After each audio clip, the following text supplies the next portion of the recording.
오늘 우리가 찬송한 것처럼 저 공중에 구름이 일어나며 큰 나팔이 울려날 때 우리 재림을 말하고 있죠. 주여 오셔서 세상을 심판해도 이제 오실 주님은 우리를 구원하시는 그러한 옛날 사랑의 그런 은혜의 그러한 은혜의 그런 주님이 아니고요, 심판해 주러 오십니다. 심판해 주러 오시는 그 주님이 오셔서 세상을 심판해도 우리가 고백합니다. 나의 영혼은 겁없겠네. 내 영혼 평안해. 내 영혼 평안해. 근데 이제 여기에 조건이 있죠. 그냥 모든 사람이 다 아무것도 안 하면서 내 영혼 평안하고 겁없겠네 이게 아니고요. 오늘 거기에 대한 해답이 있습니다. 왜 내 영혼이 평안한지, 내가 왜 주님이 심판해 주러 오셔도 내 영혼은 겁이 없는지, 여기에 대한 오늘 앤서리 16장에 있습니다. 그래서 오늘 여러분들과 함께 요한계시록 16장 마지막 7 대접 재앙, 이것으로 하나님의 진노가 끝난다고 했습니다. 이제까지 보면은 하나님께서 이 심판의 날을 위해서요, 악을 쌓아두신 겁니다. 악을 쌓아둬요. 이 악의 세상을 심판하시기 위해서 아무 할 말 없도록 왕창 애누리 없이 가득 채운 다음에 하나님께서 심판을 하십니다. 그래서 이제 시간이 길어지는 거죠. 거기에 이제 오래 참으시는 하나님의 성품도 우리가 고려할 수 있지만은 다 채우시고 하나님께서 심판하시는 분이시다는 것을 알 수 있습니다. 오늘 우리가 읽은 본문 같이 보겠습니다. 요한계시록 16장인데 우리가 나눠서 그냥 보겠습니다. 4절부터 볼까요? 4절부터 10절까지 한 절씩 교독하겠습니다. 제가 먼저 4절 읽습니다. 셋째가 그 대접을 갖고 물 근원에 쏟음에 피가 되더라. 내가 들으니 물을 차지한 천사가 가로되 전에도 계셨고 시방도 계신 거룩하신 이여, 이렇게 심판하시니 의로우시도다. 저희가 성도들과 선지자들의 피를 흘렸으므로 저희로 피를 마시게 하신 것이 합당하니이다 하더라. 또 내가 들으니 제단이 말하기를 그러하다.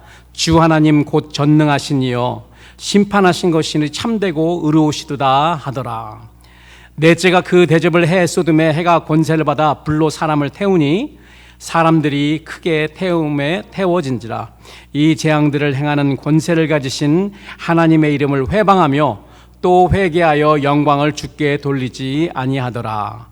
또 다섯째가 그 대접을 짐승의 보좌에 쏟으니 그 나라가 곧 어두워지며 사람들이 아파서 혀를 깨물고. 그리고 15절 같이 읽습니다. 15절 다 같이 시작. 보라, 내가 도적같이 오리니 누구든지 깨어 자기 옷을 지켜 벌거벗고 다니지 아니하며 자기의 부끄러움을 보이지 아니하는 자가 복이 있도다. 요한계시록에 7가지 복이 있습니다. 복이 있도다 하는 그 부분이 7번이 있습니다. 요한계시록에 우리가 잘 알기로는 7의 숫자가 많은데 복이 있도다 하는 것도 7이에요. 근데 그 7개 중에 2개가 예수님이 오실 때에 흰 옷을 입고 있는, 내 하나님께서 은혜로 주신 이 의의 옷, 믿음의 옷, 이 세마포를 입고 있는 그 사람이 복이 있다고 했습니다. 여기서 이제 그것을 지키는, 깨어서 지키는 자가 복이 있다 그러셨습니다. 그리고 22장에 보니까 그 옷을 날마다 빠는 자가 복이 있다, 회개를 이야기하고 있죠. 그래서 우리 하나님께서 우리에게 주신 이 세마포, 거룩한 그 성도들의 행실도 될 수 있고 믿음의 의의 옷도 될 수 있습니다. 이 의의 옷을 지켜야 됩니다. 지키는 건 우리의 몫이에요. 하나님이 이것을 거저 예수 그리스도를 통해서 우리에게 은혜로 주셔서 우리가 하나님의 자녀로 이 옷을 입고, 또 이제 어린 양의 혼인잔치에 참여할 수 있는 세마포 옷을 거저 주셨잖아요. 그런데 이 세마포 옷은 우리가 믿음으로, 인내로 지켜야 되는 것입니다. 이건 우리의 몫입니다. 마지막에 그렇게 지킴으로 하나님 앞에 깨끗한 옷을 입고 나타날 수 있는 그런 사람들을 하나님께서 찾고 계시죠. 그래서 우리 이 환난이 있습니다. 그 환난을 통해서 하나님의 원수, 또 하나님의 백성의 원수인 마귀, 거기 이제 나중에 이제 우리 16장에 보면 삼위 거짓 삼위일체가 나옵니다. 사탄과 적그리스도 짐승 그리고 거짓 선지자들. 아주 온갖 모든 방법을 다 동원하여서 하나님의 백성들의 이 옷을 뺏으려고 합니다. 믿음을 앗아가려고. 이 환난 때는 이게 극심합니다.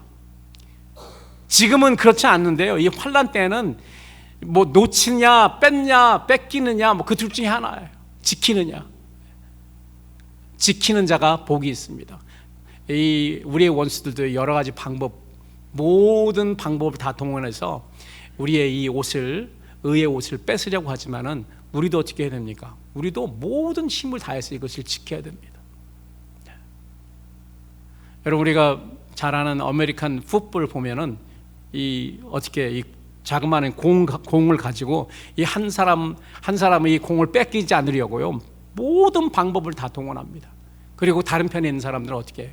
더 가지 못하고 그리고 이 공을 어떻게 하면 뺏으려고.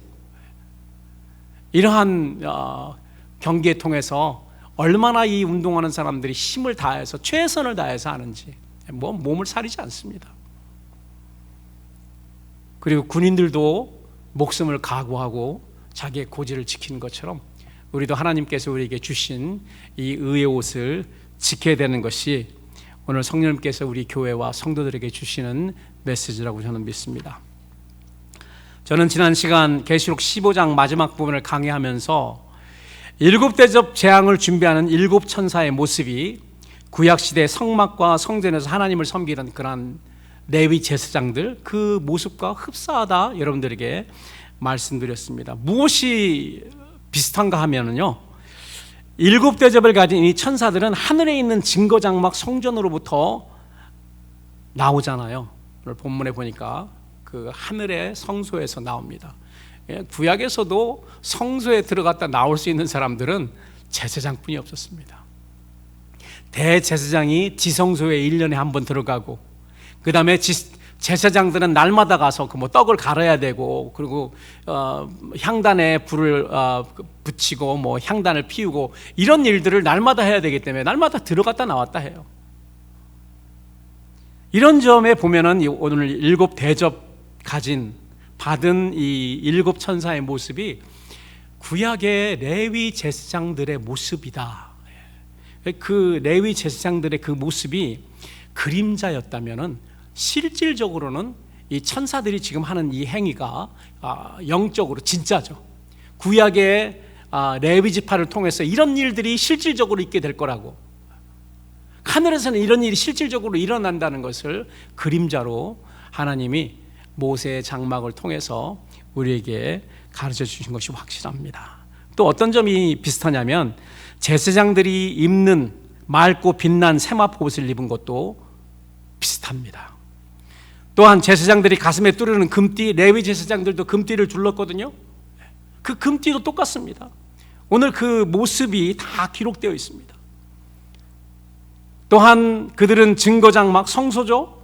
그래서 금대접을 가지고 나오는데, 여러분 이 금대접은 어디에 있냐면은 성소에 진설병이 있죠. 거기에 12조각 빵이 있는데 거기에 이 상에 그 기구들이 있습니다. 거기에 대접도 있고 그릇도 있고 물을 붓는 그러한 그릇도 있어, 주전자도 있습니다. 그 대접도 있습니다. 근데 거기에 있는 대접과 그릇 이거는 다 금으로 되어 있어요. 성소 안에 있는 것은 다 하나님과 가까이 있는 그러한 기구들이고 하나님 섬기는 데 사용되는 기구이기 때문에 다 금으로 다 만들었습니다. 근데 오늘 보니까 이 일곱 천사도 금대접을 가지고 성소에 나오는 거 보니까 거기 사용하는 금대접입니다. 여러분, 금대접이 어디에 사용되냐면요, 드링크 아퍼링이라고 하는 관제 드릴 때 사용이 됩니다.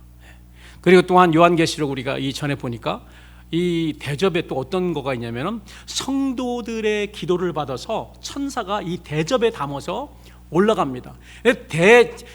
제사장들이 구약에 이걸 생각하시면 돼요.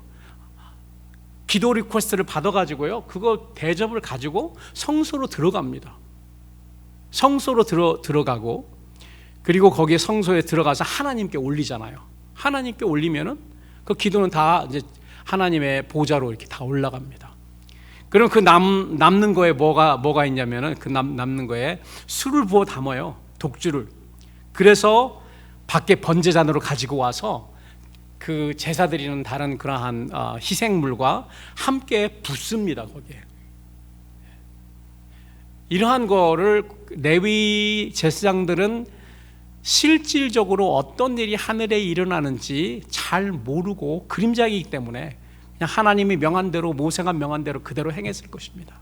그런데 오늘 거기에 대한 실질적으로 무엇에 어떤 실질적인 거에 그림자였는지 오늘 요한계시록을 통해서 압니다. 성도들의 제사장인 천사가 성도들의 기도를 담아서, 제가 생각할 때는 어떤 기도냐면요, 특별히 번제단의 아래서 우리의 이 억울함을 갚아주지 않으실, 언제까지 갚아주시지 않을 것입니다. 이렇게 언제까지 갚아주시지 않을 것입니까? 신원의 기도를 드리고 있는, 하나님의 말씀과 그들이 가지고 있는 증거 때문에 목배임 당한 순교한 성도들 그리고 선지자들의 기도입니다. 그게 언제부터 시작이 되냐면 아벨 때부터 시작이 됐어요.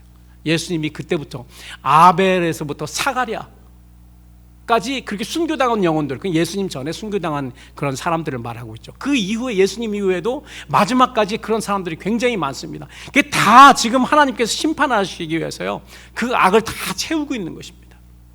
그렇기 때문에 우리가 6장 공부할 때 그들이 물어볼 때 하나님은 언제까지 우리 이 억울함을 갚아주시지 않으실 것입니까? 할 때 잠시 기다려라. 나의 시간이 있다. 이들의 악이 다 마지막 물두멍 위에까지 다, 목까지 다 찬 다음에 내가 심판하겠다는 그런 말씀이죠.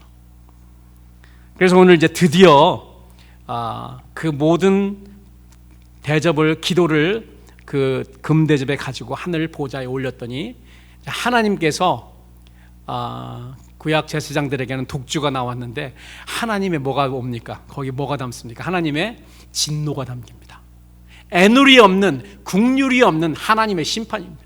마지막 심판, 하나님을 끝까지 거부하는 그러한 이 땅에 거주하는 자들, 그리고 그들의 우두머리인 적그리스도, 짐승, 거짓 선지자, 이들에게 쏟는 하나님의 마지막 진노의 대접이죠. 구약의 제사장들은 거기에 독주를 담아다가 이렇게 부었는데요, 번제단이 부었는데 실질적으로는 하나님의 진노, 그 독주가 하나님의 진노를 예표하는 그런 것입니다. 하나님의 진노를 가득 담아서 7 천사가 온전한 그런 하나님의 심판을 이 땅에 붓습니다. 구약에는 번제단에 부었지만은 이제는 이 땅에 붓습니다. 오늘 우리가 살펴볼 계시록 16장 7 대접은 하나님의 통치, 하나님의 다스림을 방해하려는 사탄의 최후 발악에 대한 하나님의 대답이죠. 응답이십니다. 또한 이 세상을 통해 세상에 대한 하나님의 진노도 끝나고 이 세상, 금세라고 하는 이 세대, 이 세상도 함께 끝납니다. 그런데 오늘 우리가 읽은 계시록 16장 이 대접, 7 대접 재앙들을 통해서 드러난 중요한 사실이 몇 가지 있습니다. 그래서 이 중요한 사실 몇 가지를 여러분들과 함께 나누기를 원하고요. 그리고 이 계시록 16장을 통해서 성령님께서 우리에게 주시는 중요한 메시지도 있습니다. 그래서 이 메시지도 여러분들과 함께 나누기를 원합니다. 이 7 대접 재앙 중 드러난 사실이 뭐냐면요, 참되고 공의로우신 하나님의 심판입니다. 하나님의 심판은 참되고요, 그리고 공의롭다. 특별히 공의롭다, justice, 그 righteous, 이렇게 우리가 이야기를 할 수 있죠. 하나님의 심판이 왜 공의로우신지 우리가 보면은 이 세상의 재판관들은요 조금씩 이렇게 굽어 있습니다. 아무래도 자기 정치적인 그런 성향도 있고 자기 잘한 백그라운드도 있기 때문에 이것을 무시할 수가 없어요. 그리고 그 판단에 다 나타납니다. 그런데 하나님은 그러지 않으세요.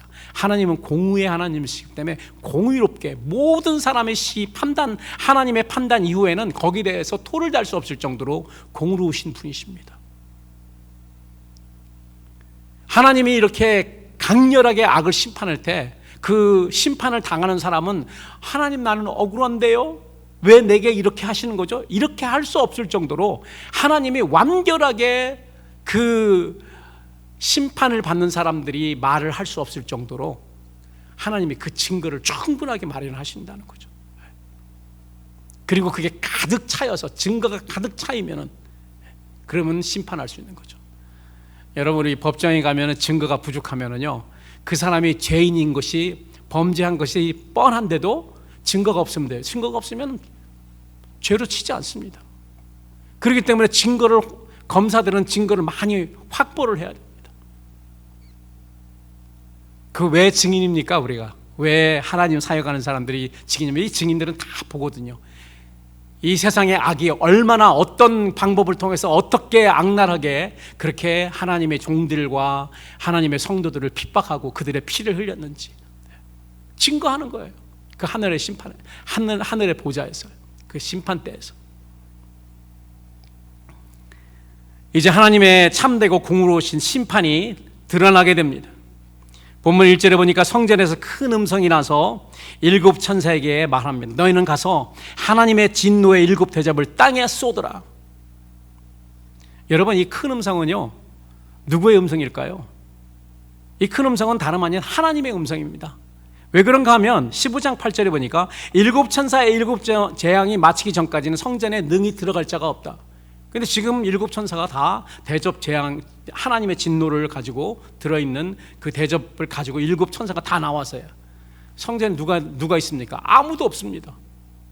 그러니 이 큰 음성이 주인공이 누구냐면 하나님이세요. 하나님이 명령하는 거예요. 7 대접 천사. 보좌에 앉으신, 지성소에 계신 보좌에 앉으신 하나님이 7 천사, 제사장급이죠. 그들에게 명령을 합니다.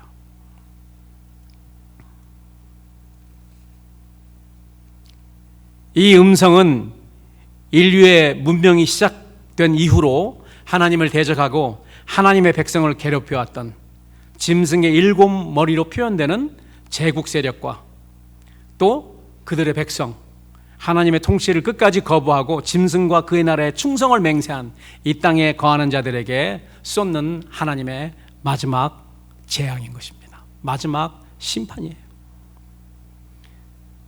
여기서 우리가 이제 진노라는 그 단어를 한번 생각해 보면 영어로 이제 wrath라고 하는데요. 진노가 무엇인가? 화나는 거, 진노는요 이 화보다 노하는 것보다도요 좀 더 어드밴, 더 시비얼한 겁니다. 더 심한 거죠. 진노란 긍휼이 없는 하나님의 노하심입니다. 긍휼이 없는, 그냥 노하심도 강렬한데 진노하면은요. 그건 더 진일보한 심판이고 더 하나님의 노하신 것입니다. 하나님이 이제까지 그 악에 대한 그 노하심을 누르고 가득 채워놓으셨어요. 이제 마지막에 더 이상 자리가 없어요. 넘치는 상황이기 때문에 이제 하나님께서 하나님의 그 시간에 이제 대접에 담아서 하나님의 진노를 붓게 되는 것이죠. 여러분, 우리는 특별히 이제 그 하나님의 말씀 설교를 듣고 하나님 말씀 듣는, 특별히 20세기, 21세기의 성도들은 그런 것 같습니다. 우리는 하나님의 사랑과 은혜와 오래 참으심에 대해서는 잘 압니다.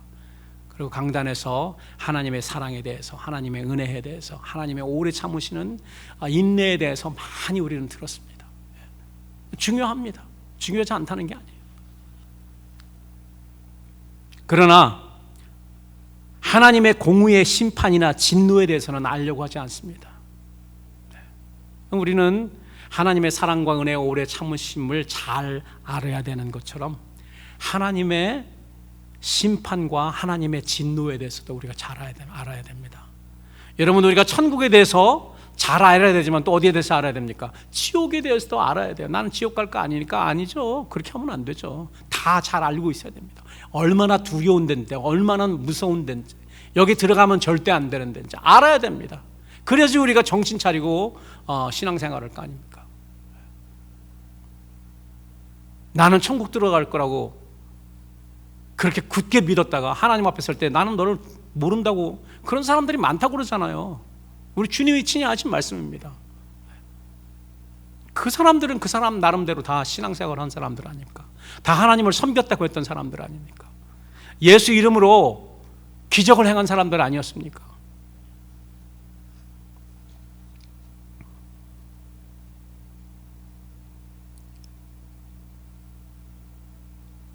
이 마지막 대접 재앙을 받는 사람은 하나님의 다스림, 하나님의 통치를 거부했던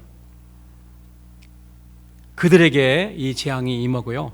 하나님의 진노, 이 마지막 진노는 애누리가 없습니다. 꽉 찼습니다. 꽉 찬 진노예요. 7 대접 재앙에 가득 담았으니, 여러분 7은 완전 숫자잖아요. 완전한 하나님의 진노의 재앙이라는 것입니다.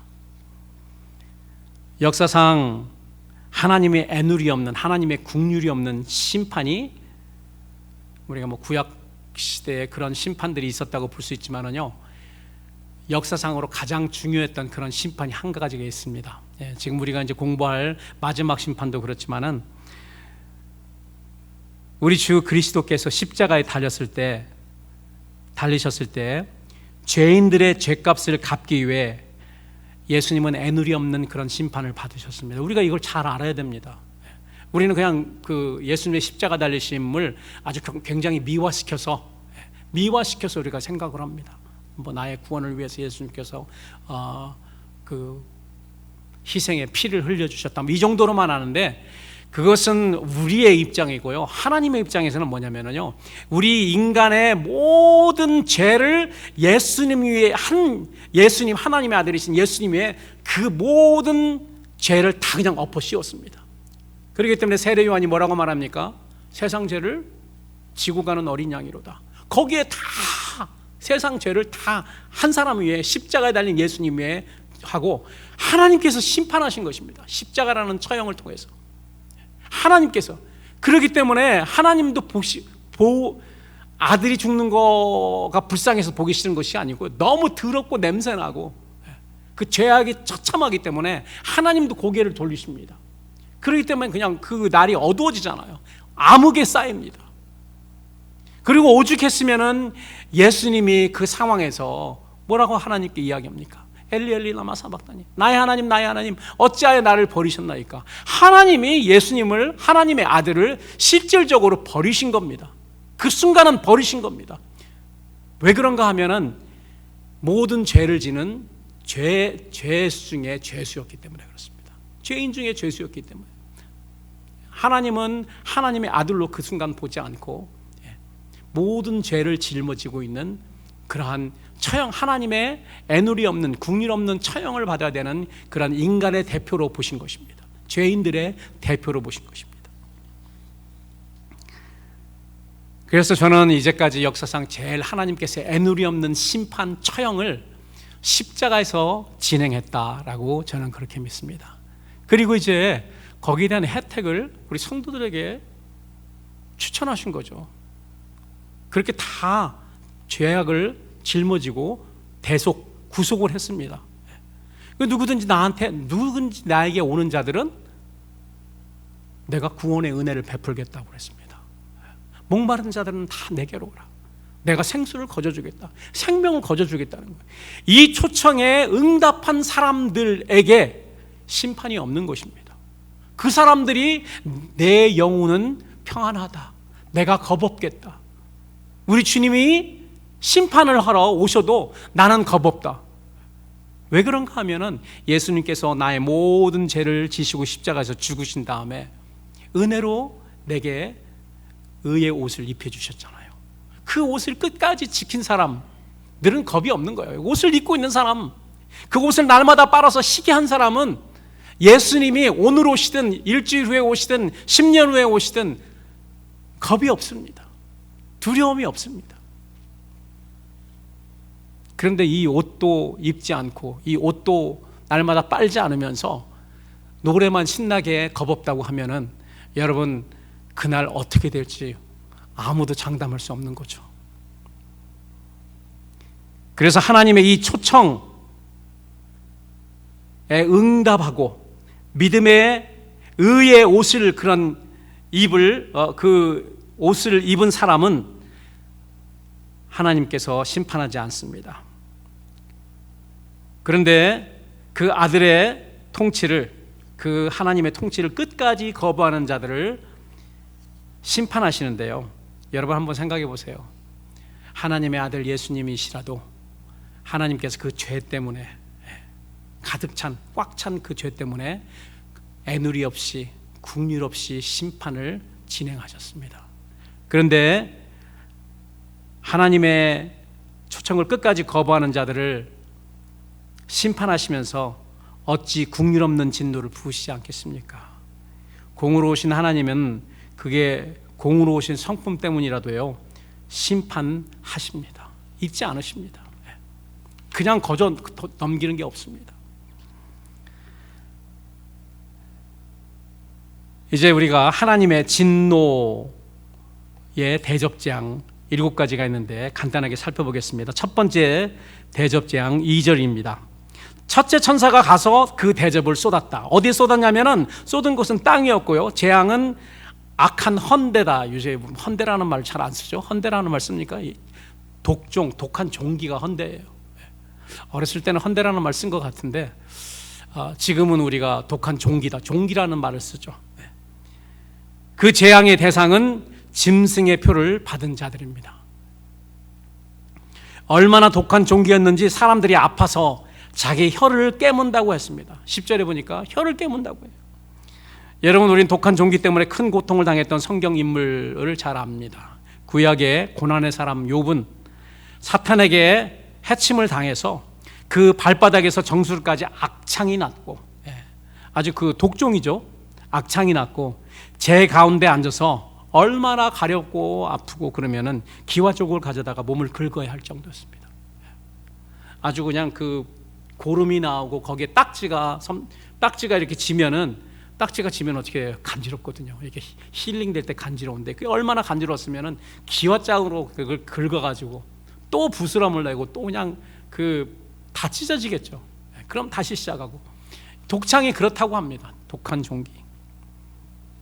그리고 예수님의 비유에 등장하는 거지 나사로도 독종을 알았습니다. 헌대를 알았는데 움직이지도 못해서요, 부자의 상에서 떨어지는 음식만, 움직이지 못하니까요, 걷지도 못합니다. 너무 아프니까. 부자의 상에서 떨어지는, 자기가 스스로 줍는 거 떨어지는 음식만 기다리고 있는 거죠. 그런데 그 헌대가 얼마나 심했으면, 딱지가 졌으면 개가 와서 핥지 않습니다. 딱지가 지지 않고 그대로 상처 환부가 있기 때문에 개가 와서 핥는 거예요. 개가 와서 핥았다. 그리고 출애굽기에 보면은 출애굽 당시에 애굽 사람들에게, 애굽 사람들과 애굽의 짐승들에게 내렸던 6번째 재앙인 독종도 마지막 때 하나님의 진노의 일환으로 부어질 이 첫 번째 대접의 예표입니다. 그래서 우리가 이 첫 번째 대접 재앙을 잘 알려면은 욥기도 봐야 되고, 또 누가복음의 나사로도 봐야 되고, 그리고 출애굽기에 있었던 그 독종도 살펴봐야 됩니다. 두 번째 재앙입니다. 3절에 보니까 둘째 천사가 그 대접을 쏟음에, 쏟은 곳은 바다였습니다. 첫 번째는 땅이었는데 두 번째는 바다입니다. 이 재앙은 바다가 죽은 것 같이 피같이 되는 것입니다. 결과는 바다 가운데 모든 생물이 죽은 것 같이, 죽은 것 같이 된 게 아니라 죽었죠. 모든 생물이 다 죽습니다. 우리가 구약의 출애굽 당시 때 또 그 물이 피가 되는, 물이 피가 되나요? 물이 피가 되니까 갑자기 포도주 생각이 나는데, 물이 피가 되는 그러한 재앙이 이루어지죠. 거기는 어디만 해당이 되냐면은 나일강과, 그리고 그다음에 이제 샘물 이런 데만 해당이 됐습니다. 그 일부분이었어요. 예표기 때문에.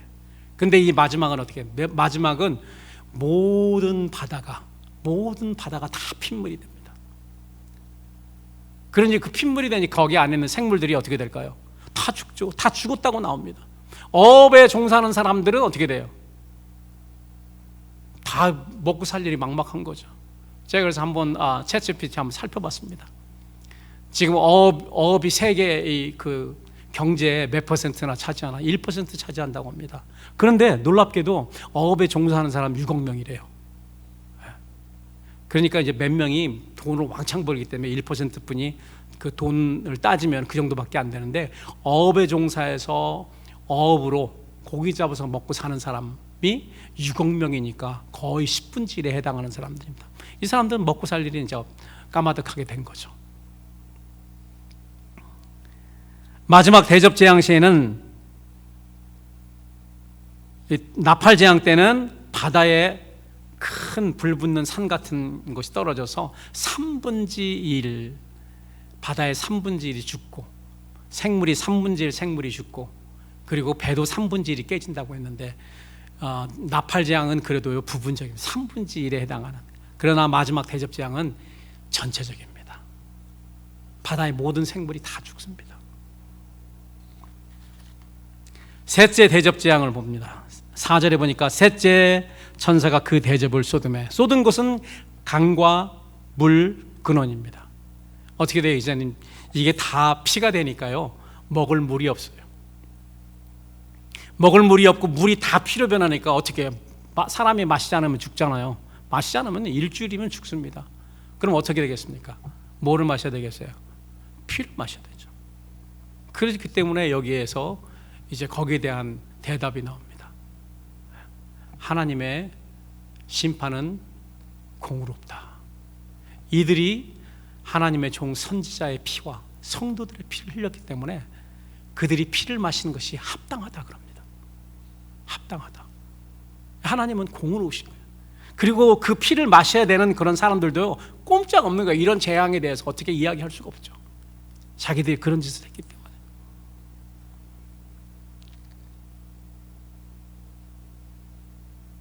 이 재앙의 대상은 이 땅에 거하며 짐승의 우상에 절하고 짐승의 표를 받은 모든 자들입니다. 모든 물이 다 피가 되니 마실 물이 없어 피를 마시게 됩니다. 실질적으로 이런 일들이, 바다가 다 피가 되고, 뭐 우리가 마실 물들, 수도를 틀으면 수도에서 피가 나고, 모든 거 되면은 참 암담. 사람이 며칠이나 더 살 수 있을까? 참 암담한 것 같습니다. 여러분, 우리가 이 세 가지 재앙 가운데 드러나는 것이 있죠. 무엇입니까? 하나님의 심판은 참되고 공의롭다. 공의로운 하나님의 심판인 것을 알게 됩니다. 물을 차지한 천사가 선포합니다. 전에도 계셨고 시방도 계신 거룩하신 이여, 이렇게 심판하시니 의로우시도다. 저희가 성도들과 선지자들의 피를 흘렸으므로 저희로 피를 마시게 하신 것이 합당하니이다.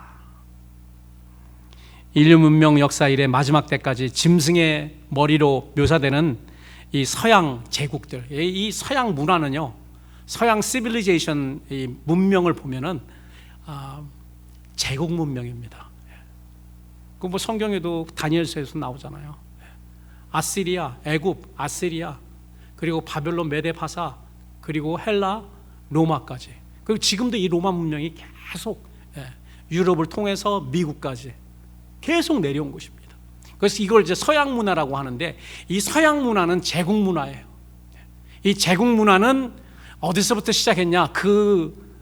뭐 사탄이라고 볼 수 있지만은 그 근원은, 이 제국 문화가, 이 문명이 시작된 건 언제냐면 바벨탑을 세운 님롯이라는 사람부터 시작이 됩니다. 그리고 그때부터 종교가 생긴 것이죠. 그래서 이 제국 문명에는 경제도 있고, 그리고 거기에 나오는 이 자꾸 넓혀갑니다. 이웃을 자꾸 죽여서 군사적인 힘을 통해서 자꾸 먹히는 그런 문명이었어요. 지금도 보세요. 미국이 자꾸 그러잖아요. 제국주의의 역사입니다. 그걸 계속 지금 가지고 있는 것입니다. 베네수엘도 먹으려고, 이란도 먹으려고 그러고, 지금 이스라엘도 그런 짓 하고, 캐나다도 먹으려고 그러고, 그리고 그린란드도 먹으려고 하고. 우리가 미국에 대해서 좋은 점만 알아서 그렇지, 우리가 미국의 흑역사를 따져보면요, 참 암담합니다. 미국이 이 미국 대륙에 왔을 때 여기서 차지하고 있던 이 땅을 차지하고 있던 그런 사람들이 인디언들, 원주민이었잖아요. 그 원주민들을 한번 여러분 공부 한번 해보세요. 저는 주의 깊게 공부를 열심히 했습니다. 흑인들이 그 고통받던 때도 제가 연구를 많이 했었는데, 흑인들이 받는 거에 비해서 아무것도 아니에요. 흑인들은 아무것도 아닙니다. 사실 원주민들은 그렇게 새로 온 사람들에게 잘해줬는데 불구하고 다 죽였죠. 다 죽이면 이 땅을 차지하기 위해서. 그런데 제일 앞장선 사람들이 목사들입니다. 여러분 그거 아세요? 제일 앞장선 사람들이 목사들인데, 목사들이 어떻게 그 교인들, 백인들에게 가르쳤냐면은, 이것은 여호수아를 사용해 가지고요, 가나안 7족속을 어린아이 여자 남녀노소 가릴 것 없이 다 쳐죽여야 된다, 이게 하나님의 뜻이다라고 그렇게 가르치면서 서부를 정복해 왔습니다. 이게 서부 활극, 거기서는 이 기병대나 미국 군인들을 아주 미화시켰지만은 완전히, 그리고 이제 거기에 나오는 인디언들은 완전히 나쁜 악인들 악인화시켰죠. 그런데 반대예요, 사실 실질적으로 보면. 하여튼 그거는 그거고, 이 제국의 역사가 서양 역사입니다. 그리고 우리도 서양 역사에 대해서 잘 알죠. 그리고 이제 성경은 이거에 대해서 이야기합니다. 7 머리 가진 짐승이라 이야기를 하고 있습니다. 그런데 이 제국과 그 나라의 충성을 다짐한 자들은 한 통속이 되어서요, 그들이 성도들과 선지자의 피를 흘렸습니다. 어떤 때는 종교 이름으로, 어떤 때는 기독교의 이름으로. 여러분, 중세기에 캐톨릭 교회의 흑역사가 있습니다. 이것도 한번 책으로 나와 있는데요, 이것도 한번 읽어보셔야 됩니다. 얼마나 많은 참 성도들을 기독교라는 그런 이름으로, 기독교인들이라는 그런 사람들이 죽였는지 마치 예수님 때와 똑같아요. 예수님 때 제일 앞장서서 하나님을 잘 섬긴다는 유대인들, 바리새인들, 그리고 제사장들과 그 바리새인들의 선생인 서기관들이, 그들이 예수님을 죽이고 예수님의 제자들을 핍박하지 않았습니까? 초대교회. 근데 마지막이라고 다르겠으면 마지막도 같습니다. 그렇기 때문에 우리가 정신을 차려야 되는 거죠. 구약시대에도 그리했고요, 하나님의 종 선지자들을 핍박한 사람은 이방인들이 아니었습니다. 하나님 나라라고 하는 하나님 백성이라고 하는 이스라엘, 유다 왕들, 이스라엘 왕들, 이 왕들이 핍박을 한 겁니다. 아합 임금 이스라엘 왕이잖아요. 이런 사람들이 핍박을 했어요. 구약 시대에도 그랬고, 초대교회 시대에도 그랬고, 중세기 때 종교 시대 때도 그랬습니다.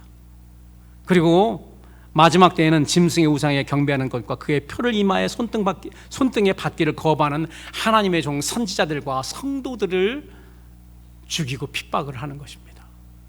저는 예수님만 어제나 오늘이나 영원토록 동일했는 줄 아는데, 사람들도 동일해요. 사람들의 악도 똑같습니다. 동일합니다. 바꿔지지 않습니다.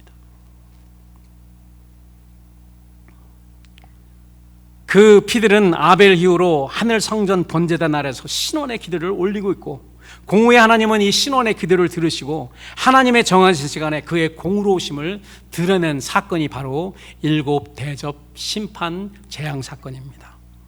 하나님의 공의는 성도들과 선지자의 피를 흘린 자들로 피를 마시게 하는 것입니다. 이렇게 하나님의 심판은 참되고 하나님의 심판은 공의롭습니다, 이렇게 하니까 이 물을 차지한 천사의 선포에 찬송하는 소리가 있죠. 여러분 7절 한번 보시기 바랍니다. 7절 한번 띄워주세요. 7절 다 같이 시작. 제단이 말하기를 그러하다. 주 하나님 곧 전능하시니여 심판하신 것이 참되시고 의로우시도다. 물을 차지한 천사가 하나님의 심판은 공의의 심판입니다 라고 이야기했는데요, 이제 거기에 누가 찬송합니까? 번제단이 찬송한. 번제단은 구구한 그 역사상 계속해서 누구의 기도를, 그 누구의 소리를 듣고 있었겠습니까? 번제단 밑에서 그 신원의 기도를 하는 그 영혼들의 소리를 오랜 기간 듣고 있었기 때문에 이 번제단이 만약에 소리를 했다면 이 번제단도 참 마음이 답답했을 것입니다. 하나님은 언제 오시려고 이 사람들, 이 영혼들의 기도를 안 들어주시는 거예요. 참 그렇게 하다가 이게 이루어지니까 참되고 공의롭다, 참되고 의로우십니다라고 이야기해요. 왜? 하나님은 가득 채우셔서 애누리 없는, 그 국률이 없는 그런 진노를 부으시기 때문에 아마 이러한 찬동하는, 반응하는 소리가 나는 것 같습니다. 두 번째로 이 재앙 중 드러난 또 한 가지 사실이 있는데요. 재앙 중 드러난 또 한 가지의 사실은 하나님 자비에 대한 인간의 강팍함입니다. 강팍이 아니고 강팍입니다. 여러분 아시죠? 인간의 강팍. 넷째 천사가 그 대접을 쏟습니다. 쏟은 곳은 태양입니다. 태양이 해에 쏟고, 재앙 자체는 뭐냐면 태양불로 사람들을 태우는 것입니다. 이 보통 태양에 우리가 한 30분만 뜨거운, 여름에 뜨거운 태양 밑에 가면 선번이라고 하죠. 선텐이 아니고 선번인데, 이때는 아마 내 생각에는 어떤 일이 있어가지고 아마 그 대기가 뚫어지는 것 같아요.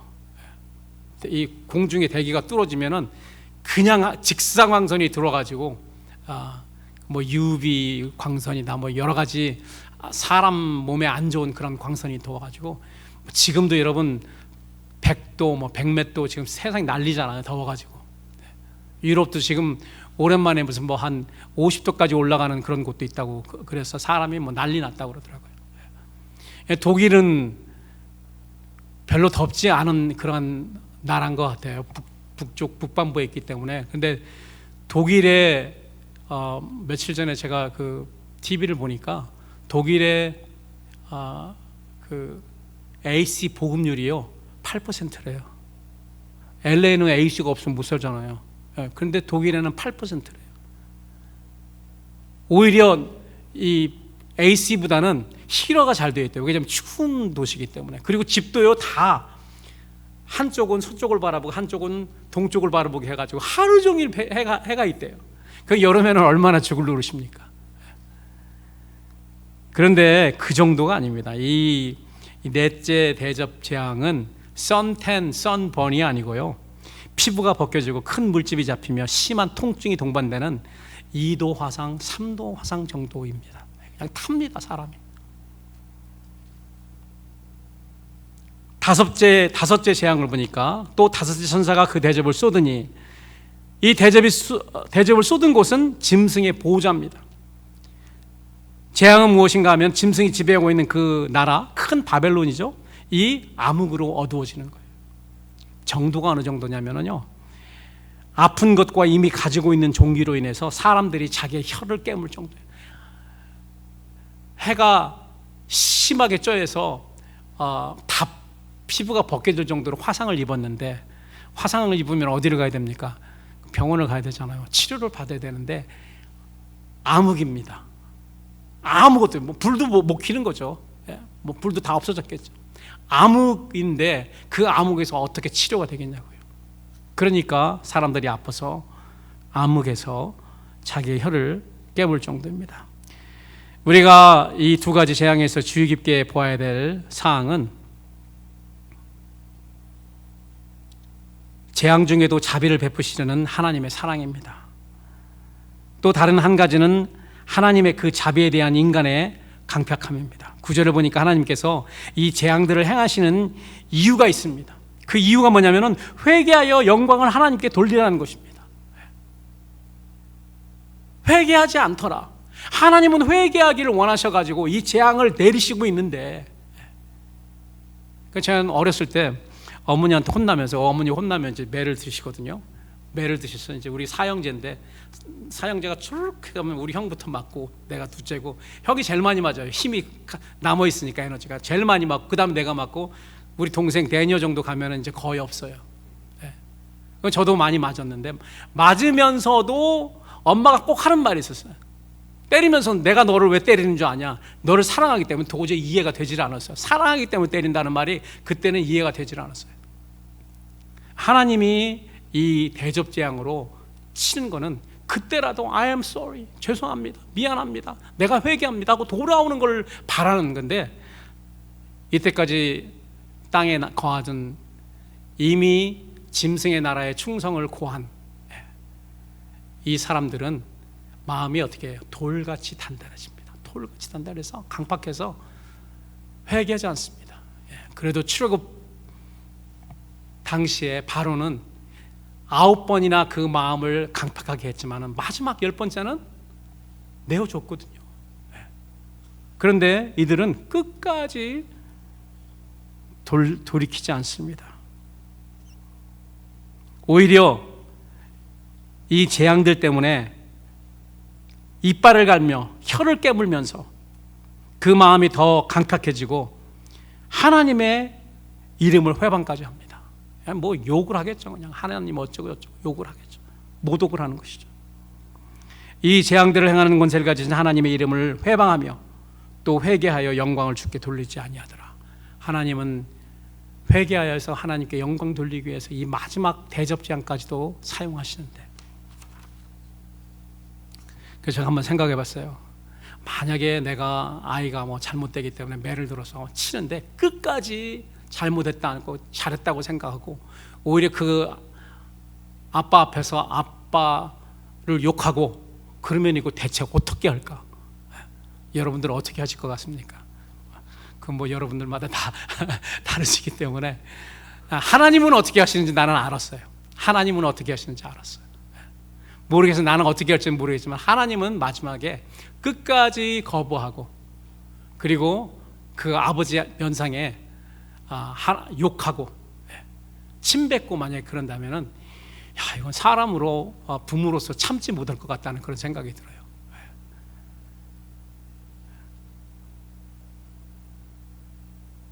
마지막으로 6번째와 7번째입니다. 이 재앙 중 드러난 사실은 마지막 재앙이 굉장히 심이 크다. 심이 크다. 6째 보니까 6째 천사가 대접을 쏟으니까 대접을 쏟은 것이 유브라데 강입니다. 여러분, 우리가 잘 알아야 되는 것은 지금 여기 16장에 나온 유브라데 그 강과 또 9장의 나팔장에서 유브라데에 묶여있던 네 천사의, 그 천사가 풀리니 전쟁이 일어나는데 그 전쟁과 이 전쟁은 다릅니다. 이 전쟁은 마지막 아마게돈 전쟁이고요. 그 유브라데의 강에 쏟으니까 유브라데 강에 말라서 동방에서 오는 임금들이 서양 제국의 임금들과 합류합니다. 동서양 임금들이 합해서 세상 연합군이 되는 거예요. 그래서 누구와 싸웁니까? 천군, 예수님이 재림하실 때 천군과 함께 오시는데, 이제 하늘에서 내려오는 천군과 세계 연합군이 싸움하는 것이 바로 아마게돈 전쟁입니다. 여기에 어디에서 이 전쟁이 이루어지냐면 무깃도라는 평원입니다. 그러니까 할마게돈, 이 할이라는 말은 언덕이란 산이란 말이거든요. 그래서 할무깃도, 이게 변해서 아마게돈이 됐는데, 실질적으로 이스라엘 북부에 옛날에 자주 그 이스라엘이 전쟁할 때 그 싸웠던 그 평원이 있는데 거기에 이름이 무깃도입니다. 그런데 거기에 산이 없는데 거기에 이제 할마게돈, 그래서 실질적으로 있는 장소인지 그 부분인지 아니면 어떤 상징적인 장소인지는 잘 모르겠습니다. 그러나 확실한 것은 동서양 온 천하의 임금들이 다 모인다는 것입니다. 이제까지 동서양의 전쟁이 거의 없었거든요. 뭐 2차 대전, 3차 대전 이제까지 있었던 건 다 유럽 중심이었잖아요. 물론 동양은 동양대로 싸웠고 서양은 서양대로 싸웠고, 아마 유일하게 동서양이 싸움했던 거는 대동아 전쟁, 그 일본과 미국이 싸움했던 거가 유일했을지도 모릅니다. 그런데 이제 마지막에는 동서양 온 천하의 임금들이 다 모여서, 거기에는 뭐 한국도 들어가겠죠, 미국도 들어가겠죠, 그리고 중국도 들어가, 인도도 들어가고, 그러니까 엄청난 숫자들이, 그러니까 2억 명이라는 그러한 숫자가 다 모이게 되는 것입니다. 지금은 2억 명이라는 군사가 있을 수가 없죠. 그러나 그때는 동원할 수 있는 모든 군사들을 다 동원하기 때문에, 왜 그런가 하면은 우주에서 침략하는 외계인과 전쟁을 해야 되기 때문에 그렇습니다. 모든 사람들이 다 동원됐다는 것입니다. 한 장소에 다 집결되는 건지, 모든 사람들이, 모든 군대가 다 이 하늘을 향해서 전쟁을 준비하는 건지 그건 확실치 않습니다만, 하여튼 여기는 실질적으로 집결한다. 유브라데 강이 뭐 말로서 다 넘어온다고 그럽니다. 그래서 그 동방에서 오는 그러한 임금들을 설득시켜야 되잖아요. 그래서 연합군이 돼야 되기 때문에, 그래서 그들을 설득시키기 위해서 누가 작동하냐?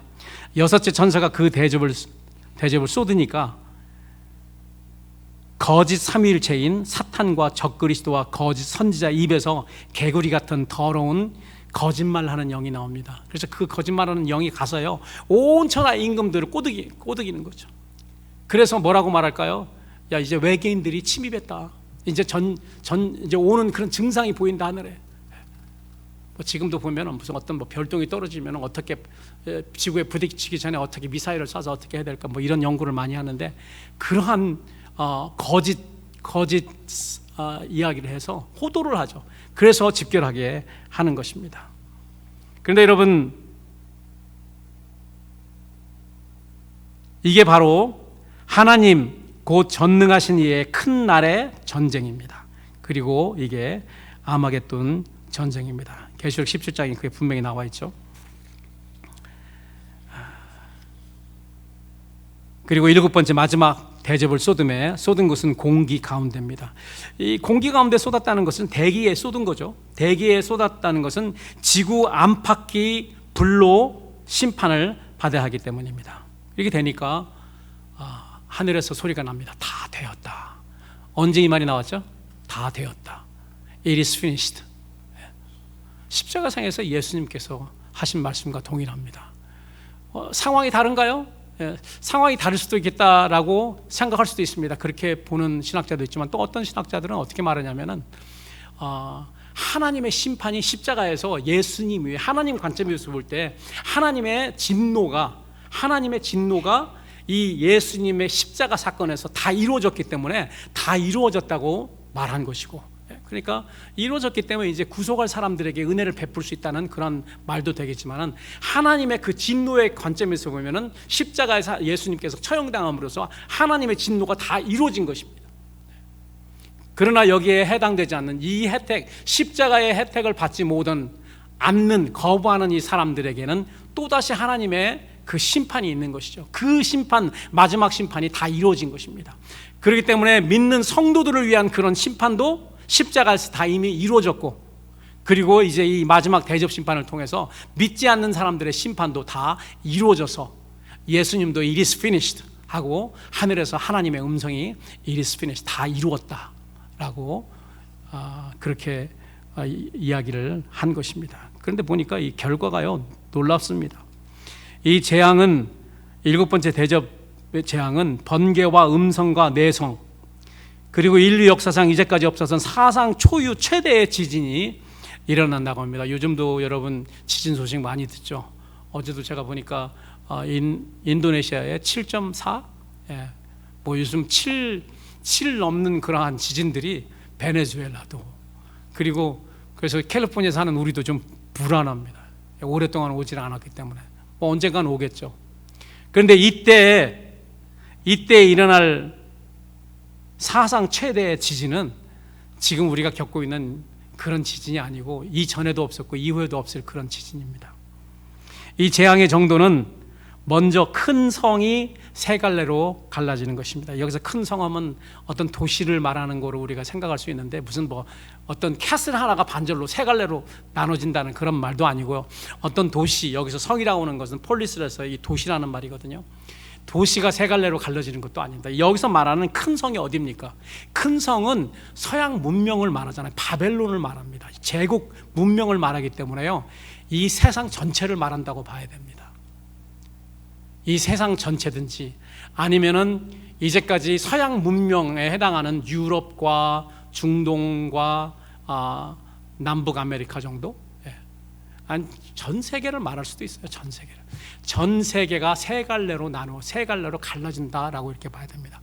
얼마나 큰 지진이면. 제가 다시 한번 구글 얼스를 이거 공부 다시 한번 봤거든요. 어떻게 갈라질 수 있을까? 여러분, 불의 골이라고 아시죠? 이 남미에서부터 남미 태평양을 타고 이렇게 해서 캘리포니아를 돌아서 저쪽 오레곤주 앞을 알라스카로 해가지고 그 소련의 캄차카반도로 해서 일본으로 필리핀까지 이렇게 인도네시아로 이렇게, 이게 불의 골이거든요. 이게 쑥 주저앉으면 세상이요 세 갈래로 나눠지더라고요. 이게 쑥 주저앉고 여기에 뭐 10 이상의 지진이 만약에 온다면은, 그러면은 뭐 캘리포니아는 내 생각에는 한 반절 정도는 그냥 뚝, 여기 그 무슨 지진 때라고 그러죠? 산 안드레아, 산 안드레아 지진 때 그 금이 있습니다. 선이 있어요. 거기 지진 10 이상, 매그네튜드 10 이상이 오면은 캘리포니아는 그냥 반절 그냥 떨어져 나간다고 그러잖아요. 세상이 세 갈래로 나눠지면 오죽 큰 그런 지진이겠습니까? 그래서 이러한 재앙이 나오고요. 동시에 또 뭐냐면은 무게가 한 달란트면 60파운드입니다. 60파운드면 무게가 한 이런 덩어리 같은 그런 우박이 내려오는데, 이 우박 맞고 견딜 수 있는 건 아무것도 없습니다, 이 세상에. 왜냐하면 그 출애굽 당시에 내린 그런 우박도 거기 다 그 밖에 있던 그런 모든 것들이 다 죽고 생축과 채소들이 다 박살났거든요. 그때 내린 우박은 주먹만한 그런 우박이었습니다. 지금도 주먹만한 우박이 떨어지긴 떨어지거든요. 우리가 가끔 캘리포니아에서도 떨어지면 보면은 한 요거만 해요. 그런데도 그것 때문에 유리창이 다 깨지고 윈실도 다 깨지고 그럽니다. 그런데 여러분, 60파운드나 되는 한 달란트 되는 그러한 우박이 하늘에서부터 떨어지면 다 박살납니다. 높은 빌딩 모든 거 박살나요. 공중에서 떨어지기 때문에 얼마나 그 빠른 속력으로 떨어지겠냐고요. 우리나라 현무 미사일이 있는데 그게 5톤짜리라고 합니다. 5톤짜리인데 그게 하늘에서 날아와서 하기 때문에 마하 6의 속도로 찍기 때문에 100m 이상 들어간대요. 그 정도는 아니더라도 이 한 달란트나 되는 우박이 떨어지면 10m 정도의 구덩이가 나지 않을까. 견뎌낼 수 있는 사람도 없죠. 자, 이러한 마지막 공의의 심판을 거행하시는 하나님이십니다. 결론을 맺겠습니다. 성령님께서 본문을 통해 우리 성도들에게 주시는 메시지가 있습니다. 설교 전에 제가 이미 여러분들에게 말씀드렸는데요. 15절에 보라, 내가 도적같이 오리니 누구든지 깨어 자기 옷을 지켜 벌거벗고 다니지 아니하며 자기의 부끄러움을 보이지 아니하는 자가 복이 있도다. 이 말씀으로 복이 있는 자들의 합당한 삶을 살라. 여러분, 복이 있는 자들의 합당한 삶 중에 하나가 뭐냐면은 깨어서 옷을 지켜 벌거벗고 다니지 않는 것입니다. 우리가 옷을 벗을 때 언제 옷을 벗죠? 잠잘 때 옷을 벗습니다. 양말도 벗고 다 간단하게 옷을 벗고 잡니다. 밤에 옷을 벗고 깨어서 일어나면 우리가 옷을 제일 처음에 입습니다. 제일 처음에 하는 일이잖아요. 아침에 일어나서 깨어 있는 사람은 옷을 입습니다. 옷을 벗기 때문에 잃어버릴 수 있죠. 깨어 있지 아니하면은 옷을 누가 훔쳐간다는 말입니다. 왜 훔쳐가지 않으면은 지키라는 말을 했을까요? 옷을 지키라는 것은 명령어입니다.